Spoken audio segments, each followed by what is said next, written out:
La Biblioteca Singarlín Salvador Cabré ha acollit la primera jornada d'emprenedoria social, un acte dirigit a tot tipus de públic, especialment a aquelles persones amb empreses o projectes de l'economia social i solidària, així com emprenedors i emprenedores que vulguin orientar les seves iniciatives cap a aquesta fórmula socioempresarial.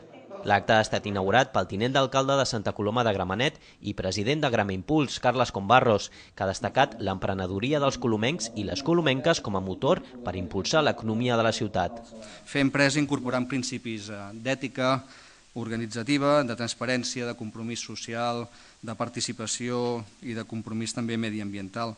Impulsar projectes emprenedors amb una governança que nosaltres anomenem democràtica, amb vocació social i transformadora. La sessió ha estat dividida en diferents parts. A la primera, el cofundador del col·lectiu Ronda i membre de la xarxa d'economia solidària, Joan Lluís Jornet, ha explicat com aquest model d'emprenedoria pot servir d'inspiració a persones que vulguin posar en marxa el seu propi projecte d'empresa.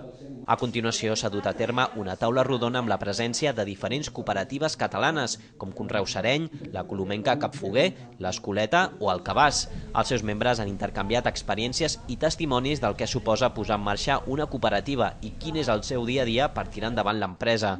A la jornada s'han presentat també els resultats de l'estudi sobre l'indicador LM3, que analitza com circulen els diners dins de Santa Coloma de Gramenet.